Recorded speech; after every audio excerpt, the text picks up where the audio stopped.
Welcome to the Essentially You podcast. Again, girl, I'm so happy you're going to be here. I'm so happy for the third time. Do I get like a jacket, like Saturday Night Live, like a third timers club?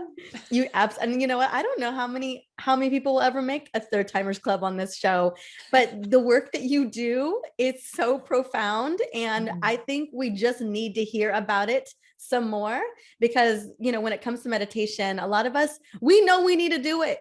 We know we need to do it, but we deserve and we need the reminder.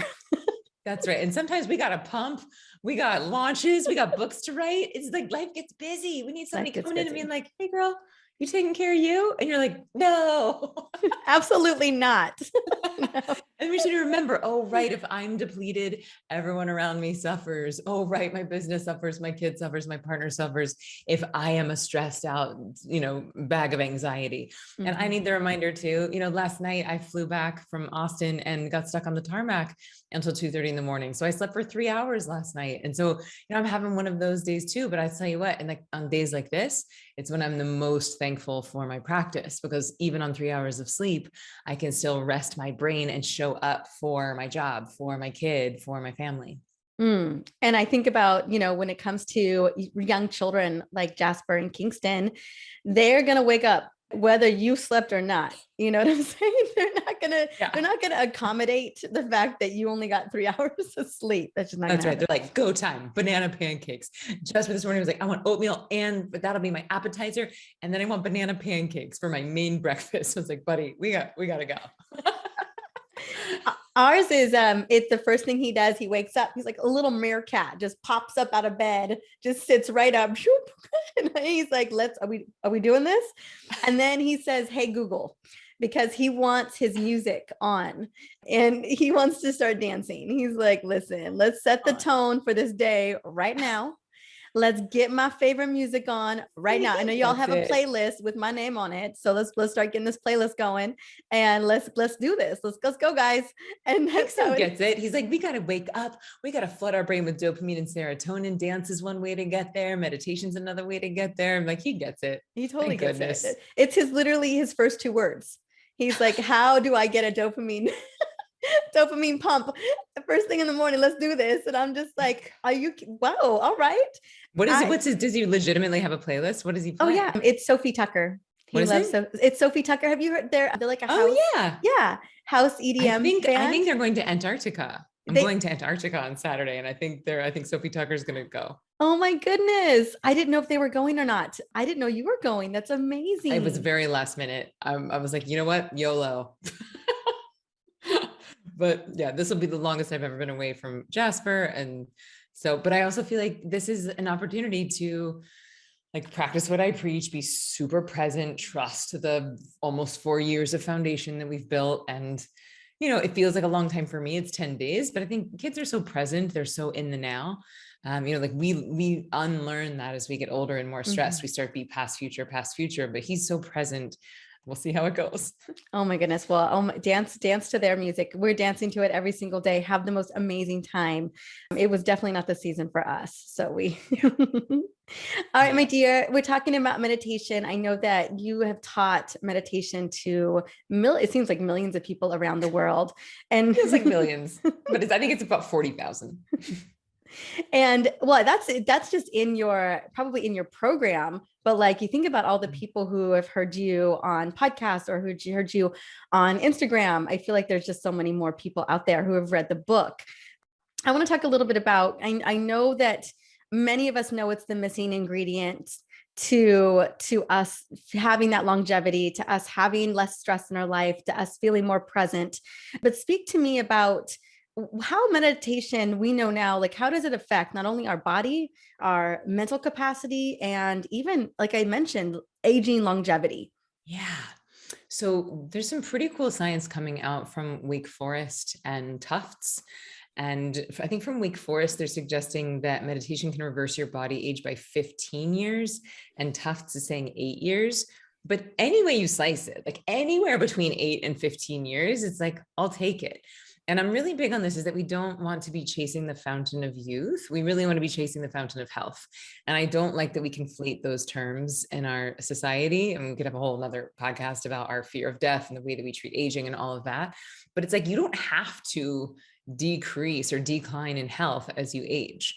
In some cultures, there's death rituals. I was actually just learning about shamans and priestesses that would come in at someone's end of life, and they would do, medicine ceremonies and bring them into ecstatic states through breath work, through pleasure practices, because the idea was that you wanted to be in your highest vibration, in your highest form of you as you drop the body. And like, what a different paradigm around death versus being plugged into a machine and letting your body decay. And so I think that if we can just totally flip this script for ourselves about where we're heading, then we're going to treat our relationship with aging differently. Now, that is very hard to do if right now in your body, in your day, you feel overwhelmed, overstressed, overtired, and you can see yourself sort of like disintegrating in the mirror, where you're just like, oh no, then it's like, oh, this hurts, or like, oh, this is, and I'm inflamed. But those are mostly products of chronic stress. Right? When we get stressed, our body releases adrenaline and cortisol, which are acidic in nature, which lead to inflammation. And chronic inflammation is the basis of almost all, not acute disease, but ongoing diseases. So it's like, if we can start to reverse that on a daily basis to get rid of that adrenaline and cortisol, those acidic stress chemicals, and instead replace them with dopamine and serotonin, which are alkaline in nature. I like to think about it like a green juice for your cells, like you're making your whole body more alkaline. Now, the other piece on the anti-aging is that we know that stress shortens and weakens your telomeres. Right. And this is like the little casing on the end of your DNA strands. I like to think of them like a shoestring with that little plastic wrapping. And of course, when the plastic wrapping decays, then the shoestring starts to unravel. And the same thing is true of our DNA. If the telomeres get stressed and short and weak, then the DNA strand itself can unravel. This impacts our body, age, and our death date. So with meditation, we're getting rid of the stress in the body. We're strengthening and lengthening those telomeres, which strengthens your DNA strands. So it's like you're quite literally like taking your DNA to the gym. And now that's cool for you personally, but certainly for all the mamas and papas out there, it's like, well, wait a minute, this is actually going to change what I'm passing down epigenetically, right? This can actually impact what I'm passing down to future generations. And we've proven this now on rats, that stress can impact generations, at least 2 generations, but some people are hypothesizing as much as 7. Yeah. And I've seen that research as well. And it's a scary notion that we're passing down not only whatever we're going through, but whatever came through us in our lineage as well. And but what's empowering is that we can be the person that stops that from progressing forward. That's yes. So that is so exciting. And like you said, it's about consistency. It's about doing something that's being consistent, that is honoring your body, honoring your brain, helping to reduce those inflammatory markers so that not only are you getting the benefits for yourself in your eventual longevity, but also it has such a profound impact on our legacy as well. Yeah. And I really like the idea that we can heal the lineage in both directions. Like as we heal ourselves, we can heal in both directions. And I've seen this play out, like, becoming a mother and the patterns that my son is bringing up inside of me, and what that's inspiring me to talk to my mom about, or traits that I see in him that I used to see in my father, or I'll ask about my grandparents. It's a fascinating study. But even if you think about like identical twins, same genetic code, if one of those twins is not sleeping, eating junk food, not meditating, super stressed, looking at screens all day, never outside, and the other twin is meditating, exercising, time in nature, having sex, feeling strong, eating real food, they are not, obviously those 2 human beings are going to look and feel drastically different, but their children would also be born with a different blueprint. And that's the way I like to think about our genetic code, and even is that it's a blueprint, right? So yes, we're all born with a blueprint, but you're the architect. And so if you were born with a blueprint for a 1-story house, you can decide to make it a 2-story house. You can change the bedroom and put in a new bathroom. Like that's up to you, but it requires, like you said, really powerful tools and daily practices. Exactly. And I think this is the one practice that I feel a lot people can consider, they consider it's potentially optional, which is heartbreaking to me, because I know how powerful it is. I want to speak into a little bit more about when I think about meditation, I think about kind of like flossing the brain, like just clearing the gunk out and how much gunk we're holding on to. Have you considered meditation a little bit like flossing as well? Like I the need, love that that. Yes. consistency? Because it's like people think that flossing is like negotiable, Right. but it's like, wait, that's impacting not just your dental health, but like your whole body's health. And I think like the worst analogy would be like, oh, it's like a bubble bath for my brain or like a pedicure for my brain, where it's totally just like a luxury. It's like, no, no, we need to be doing this every single Every day. I day. actually just came across an old quote where one of my students was quoting me and they said, I said, my mission is to make leaving your house without meditating as rude as leaving your house without brushing your teeth. It's like, that's gross. You need to handle it for you, and it's gross for everybody Everybody around you. else. So clean that up. Clean it up. That's exactly what I mean, is that it's cleaning up the mess, cleaning up the mental mess, cleaning up the overwhelm, cleaning up with the junk, the thoughts, just the mess of what's going on in life. Especially I feel as we're coming out of this pandemic, and these last couple of years had just been so hard on people. And I think a lot of us potentially lost sight of what it looks like, what the consistency of just cleaning it up. And Yeah, so it's like, that we're what is going it out like into to the, feel good and to Mhm. thrive and to be at Yes. your best versus just holding on by a thread, just Yes. surviving, just being like, I'll be happy when X happens. Right. And it's like, well, guess what, y'all? The world is going to start changing faster and faster as we're seeing. There just becomes scarier and scarier news cycles. And so if you're going to wait to be happy until everything in the world calms down, that's not a great strategy, right? Like what we actually need are billions of people plugging themselves into the source of bliss, to the source of joy, to the source of energy. Because when you are in that state, when you are joyous, when you are present, when you are kind, when you are rested, it's very hard to manipulate someone from that state of consciousness. It's really easy to manipulate someone who's scared and tired and stressed. And so it's like we would all just stop watching fear-based media if we ourselves weren't swimming in it. But it becomes addictive just like anything else. But the good news is, so is meditation, right? When you start meditating, your body starts producing that dopamine and serotonin, the bliss chemistry that I was talking about. But the cool thing is that bit by bit, day by day, meditation by meditation, your capacity to hold that bliss gets bigger and bigger. So it's almost like you get addicted to that. So your brain needs more and more of it. So your baseline of joy and happiness and even ecstasy starts to get higher and higher. Right. You establish a different baseline, where to the point where you really don't like the way you feel without it. And not a great analogy, but kind of like morning coffee in a way, like you have a Yeah. baseline of like, this is how I want to feel. Or another baseline, which I love when people step into this, is when you've given up some of the not so great, like the inflammatory foods, and you operate with eating this way. Try to go back to eating that way, and it's not going to feel great. Like you try to go back to not doing meditation, and it's just not going to feel the same. Like you're not going to feel as good. And so, and I honestly don't know how people make it through the day. Like I'm I like, why on earth would you make yourself suffer like that? Like it could be so much more fun. It could be so much easier. You could start to see the magic all around you, but instead we've got stress goggles on. It's like, let's take those off. Mhm. That's what it is. Well, I want to get into the nitty gritty, because Okay. I know a lot of people feel that meditation can be hard. Yeah. And I know we've talked a lot about this, and probably on other episodes as well. But can you dispel a little bit of that myth of just like meditation being hard, and the expectations that I think we put on ourselves about what meditation should feel like, or what we should experience when we do meditation? I think people think Yeah. that they're failing at meditation a lot, and I know you talk about how you can't fail at meditation. Yeah. And I think what you said is so wise and so right on the money, is that people are so worried about what's happening inside of the practice. Like they feel like they're failing at the meditation. And this is probably going to go on my tombstone, but we meditate to get good at life, not to get good at meditation. Nobody cares if you're a good meditator, right? And I know that we've kind of entered this like nouveau tech spiritual, every app, every new modality, everyone's coming out with a new way to hack consciousness.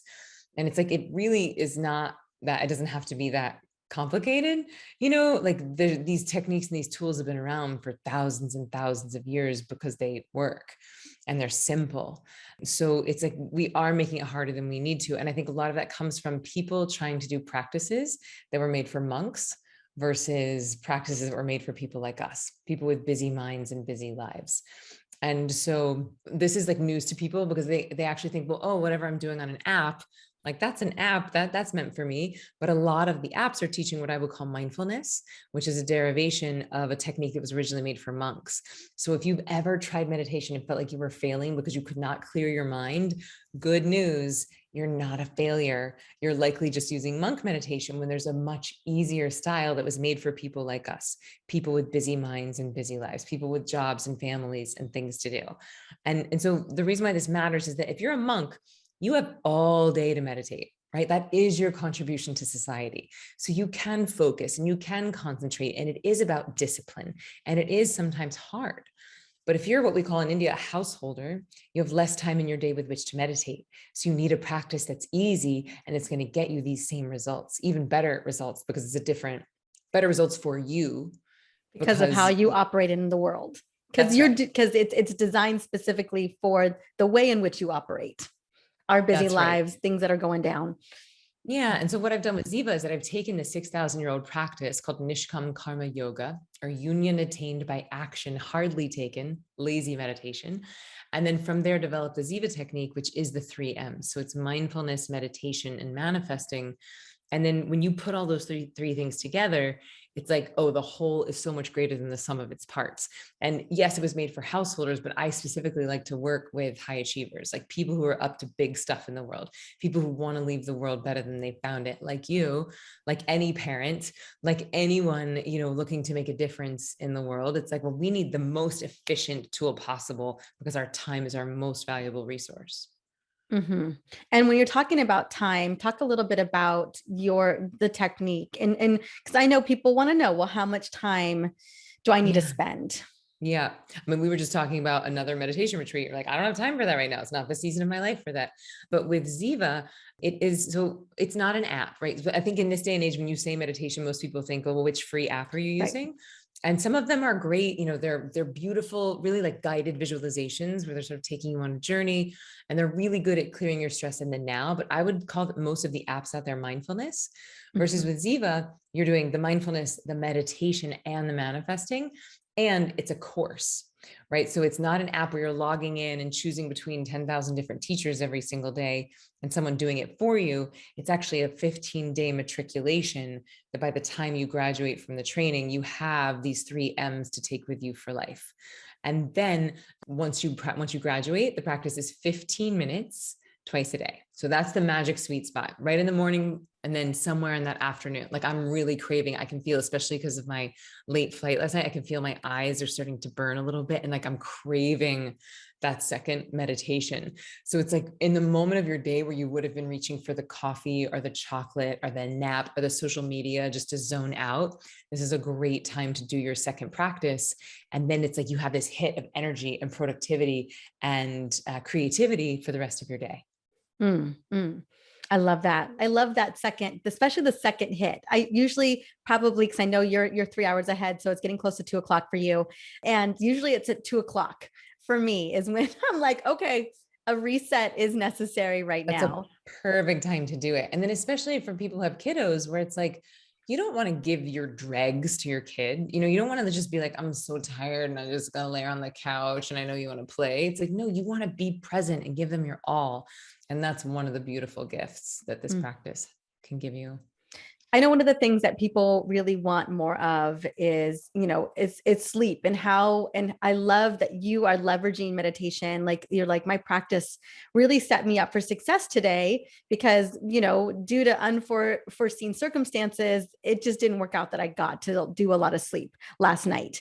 And so talk to me about, and I know that just happens sometimes for us, you just don't get as much sleep as you would love. Talk to me about how Ziva is able to help us supercharge our sleep in general. Yeah. So there's two things, like one, like you said, on your cat's at the vet, your kid is sick, you have a late flight, like I did, like just life happens.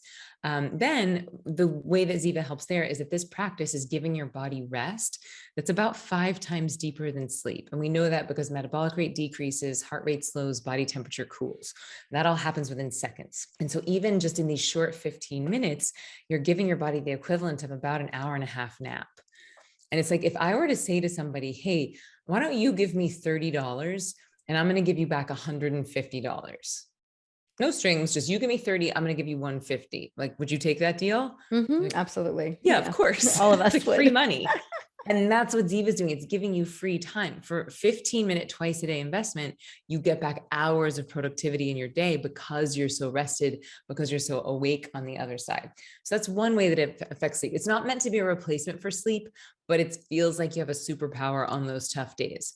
Now, the other thing that it does with sleep is that for most of us, we go to sleep at night. That's the most restful form of rest that we have. So our bodies have to use that time as a time for stress release, right? We're living in a really stressful time. So body gets a little bit of rest. It wants to heal. It starts healing stresses. Those stresses come out in the form of thoughts. And that's what insomnia is, right? Your mind starts going to the races. Next thing you know, it's 6:30 in the morning and you haven't slept a wink. Well, stress-induced insomnia.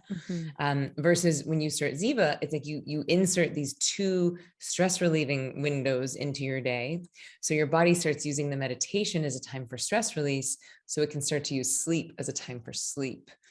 And the results of that are that you fall asleep faster, you stay asleep longer, your sleep is deeper, and over time you need less of it, because instead of your body doing this all night on the sleep monitor, it just goes like deep and stays deep. So you might only need like 6 or 7 hours where you used to need 8 or 9, and you wake up feeling more refreshed. I love that. So in a lot of ways, it's kind of how I think about it is the 2 meditations in the morning and the afternoon are kind of priming the pump for our brain to really get into that deep, deep sleep. That's a beautiful way to say it. And that we kind of really allow, again, you're clearing out the gunk, whatever's keeping you awake, that mindful, like just that chatter that happens, that mental chatter that happens. You just can and shut just to that clarify down. on that, because I don't want people to feel like, oh, well, the point is to clear the mind. So you are clearing the gunk, you are clearing the stress out of the cells. And that's actually what's happening. It's like we're giving the body such deep rest that it starts to heal all of the stress that's been accumulated in our cellular memory. And then the byproduct of that is that we have more clarity on the other side. So it's almost like the result is a clear mind, not the process is a clear mind. Oh, no. mind. Yeah. Your mind isn't, I mean, again, like it's not about being good at meditating. I think for me, how it feels is I feel so much lighter. I feel that's what it feels like. I feel like it feels like just allowed my, like I said, getting rid of the stress, getting rid of I just feel a lot less of the edginess. I feel a lot less stressed, a lot less of like things that I feel like when I'm meditating twice a day, what would normally like things that would normally maybe trigger me or light me up just don't.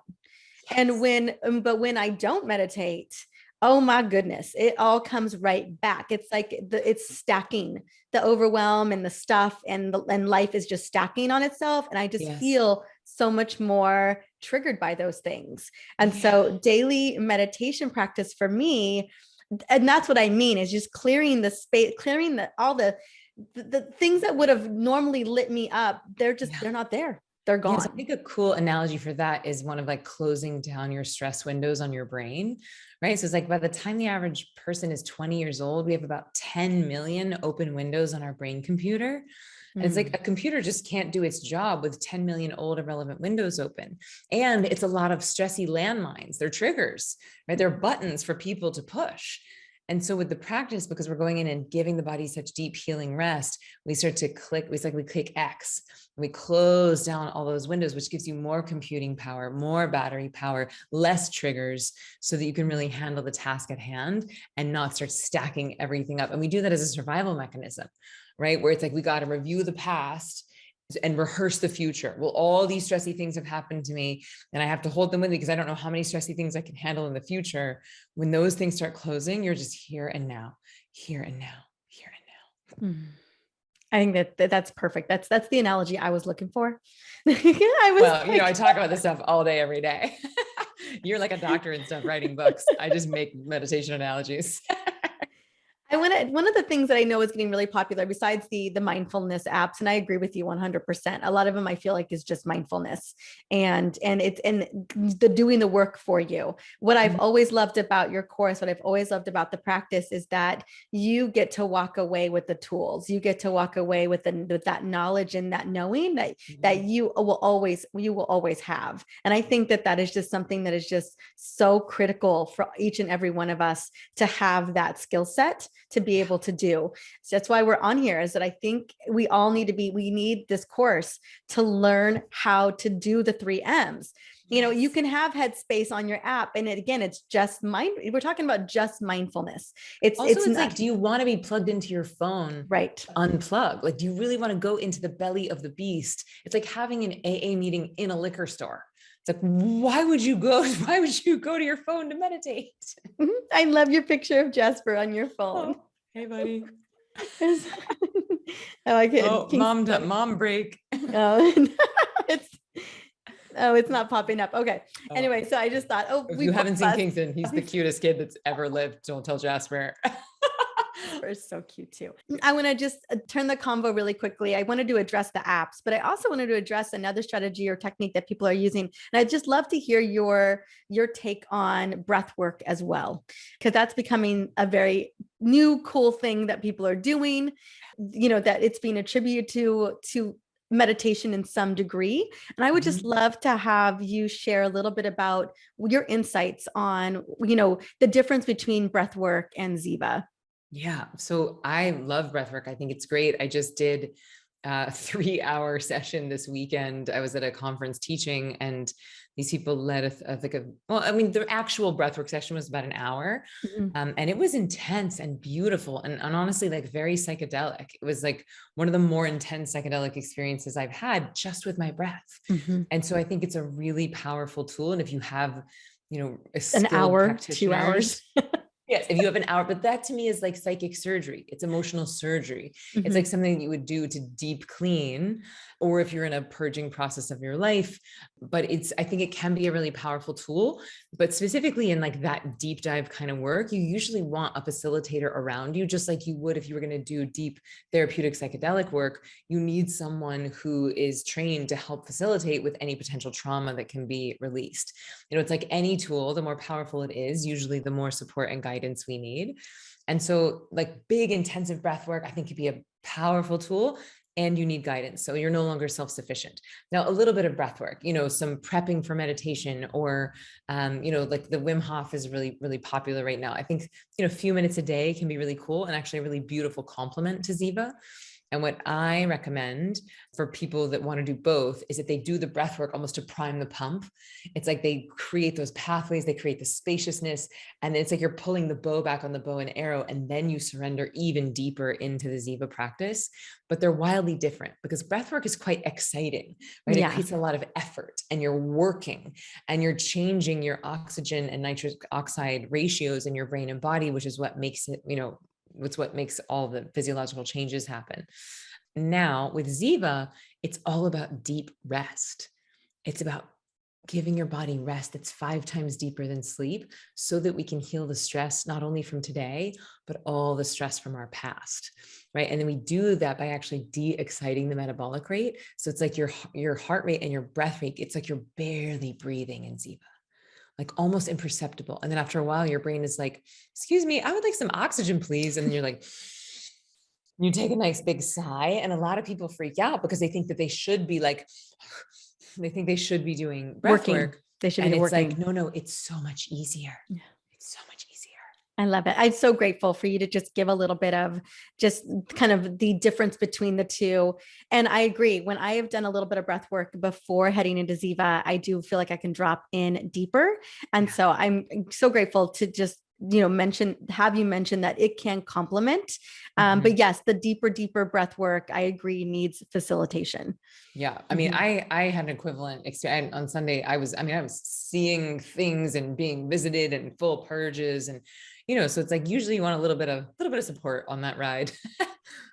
It's so true. I'm so grateful to have you share a little bit about your experience, especially that you experienced this last weekend. And, and like, I love how you've talked just about this being, not lazy meditation by any means, but like, meditation that allows us to show up for our family, to show up for the people around us, to do the work that we want to do. Yeah. How has, and I know you've had so many, thousands of people go through this, kind of what has been the experience for people regarding their relationships, their family, how does it have such an impact there? Yeah. Well, it's like every relationship we have with anyone external is a mirror for our relationship with ourselves. And, the hard basic truth is that it is really impossible to love anyone else if you don't love yourself. It's really hard to like anyone else if you don't like yourself. And so what Ziva is doing is that it's giving you not only this access to the divinity inside of you, like it's merging the left and right hemispheres of the brain, which I like to think of those as individuality and totality, or human and divine.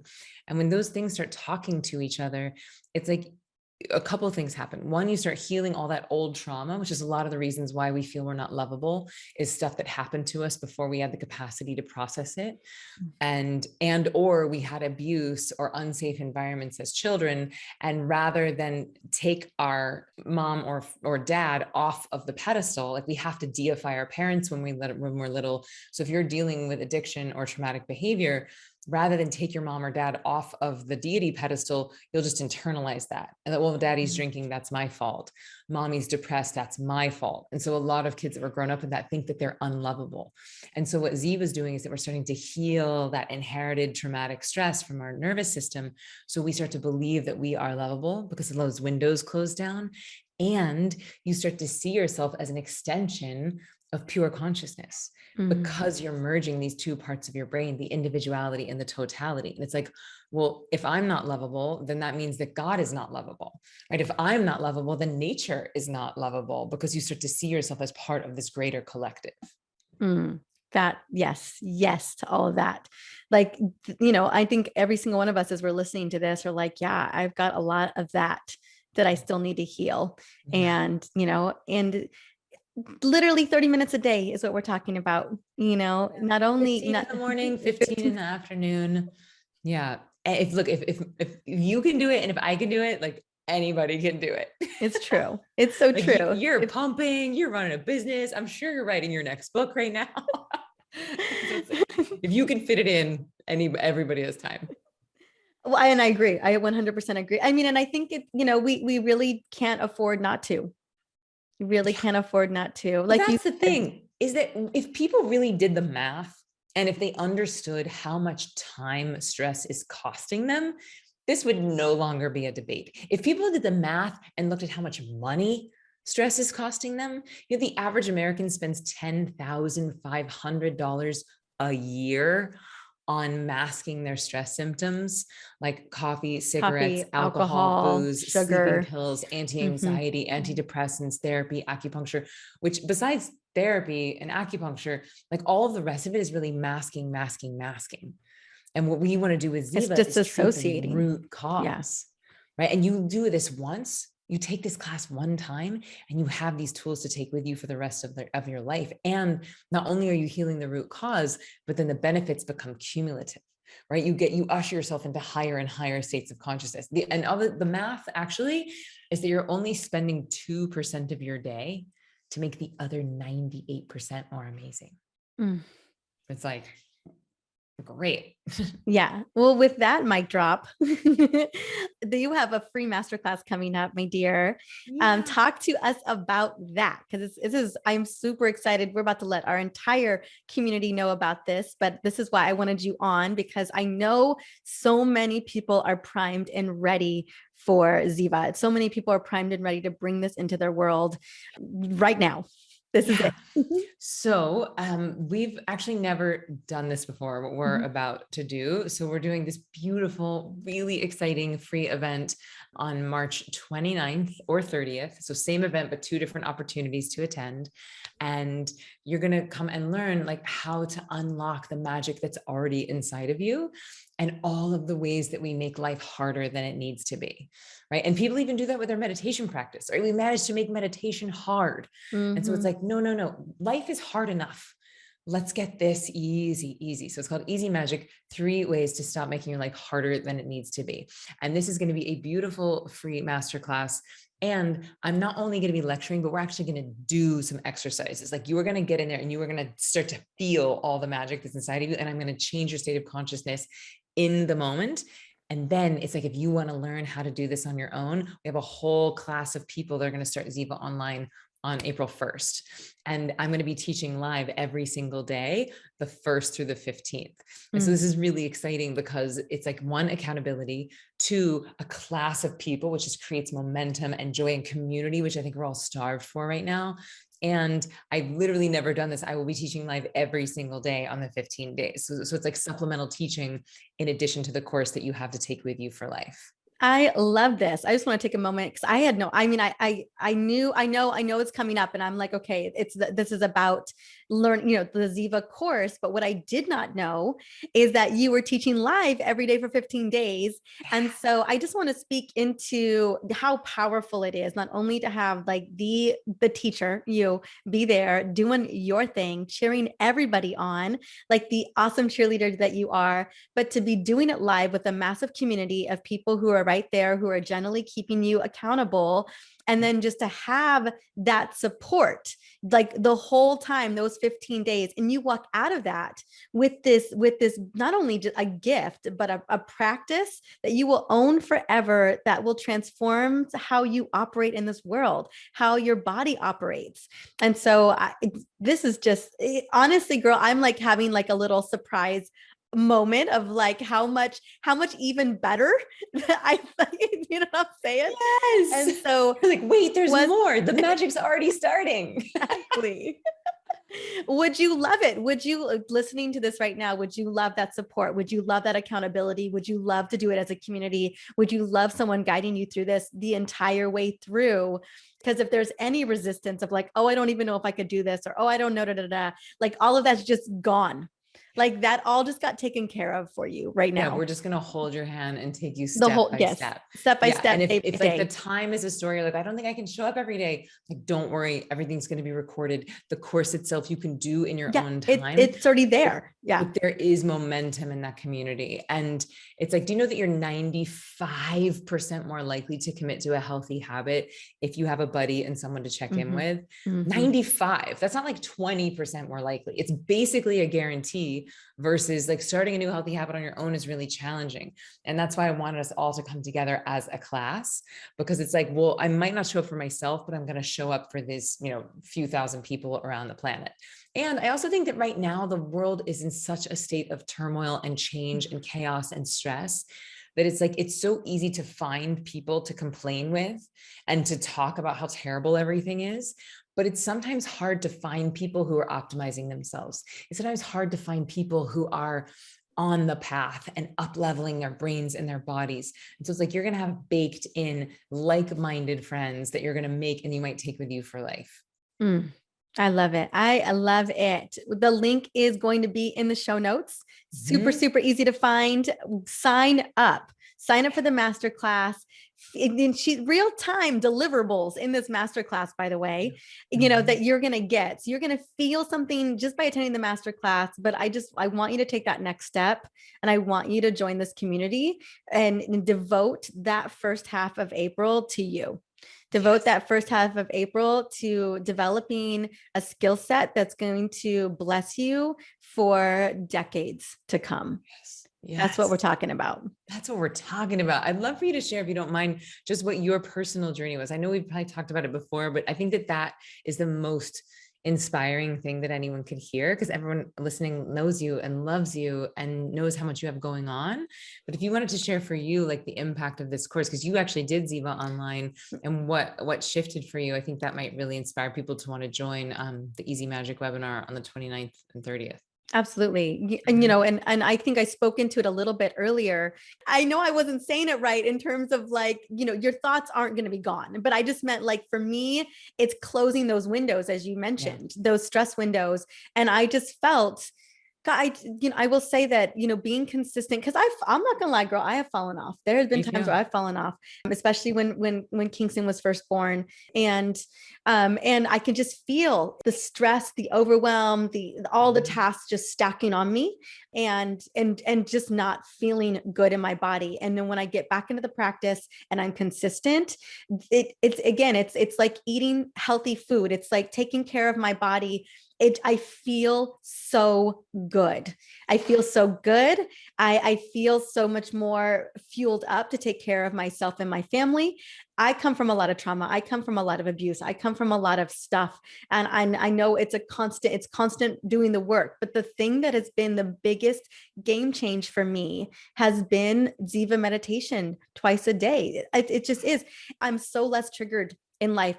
My stuff is just not coming up. When I'm what consistent. is coming up, it's just coming up in like little mini doses. Yes, it's not coming up versus big like and yucky yucky. blow-ups. Yeah, exactly. The giant blow-ups. Good for you. Yeah. Good for you. God, this makes my heart so happy. Like what you just said is like the reason why I do what I do. Because so many kids are born into traumatic households. We take that with us for the rest of our lives. We look for ways to mask the symptoms, which only makes it worse. And like, this is the solution. Like, this is the way to heal at the root level. So if you can show up and do all the amazing stuff that you're doing in the world, good for you. And all the side benefits, right? Better all sex, the side, more money, yeah, all of the anti-aging. things, all the side benefits, and so, but I think I wanted people to know, if you're feeling that yuck and you're feeling those big blow ups and you're feeling the triggers and you're feeling the unworthiness, all that, and you're not, you don't feel like you have skill sets or tool sets to manage this, or you feel like you need to hire some expensive therapist or go to some expensive retreat, and not to say that those things aren't great, and that if you have that capacity to step into something like that as well. But what if it could just be as simple as loving yourself 15 minutes a day, twice a day, and it's free. Once you've got the skill, you own it. You just do it. You own it for life. That's a great way of saying like you own this skill. That's what I rental. mean. And you always get to go back to that. You always get to go back to that level of homeostasis. That's why, girl, you're on here for the third time. Third Timers Club. I'm so grateful. Thank you for creating such a beautiful show and for having me on. I'm gonna get my own jacket. Yes, you are, girl. Well, I am so stoked, and I just want to say thank you so much for coming on and for doing this live. I just want to say thank you. You're welcome. So once you do it, you have lifetime access. So come That's on, you're invited. All right, my love. Like I said, the link will be in the show notes. Go and get it. We're going to be sharing it to our community as well via our email list. So you'll be seeing it there. And I just want to say thank you so much, my love, for coming on and sharing your brilliance today. You're the best. Thank you.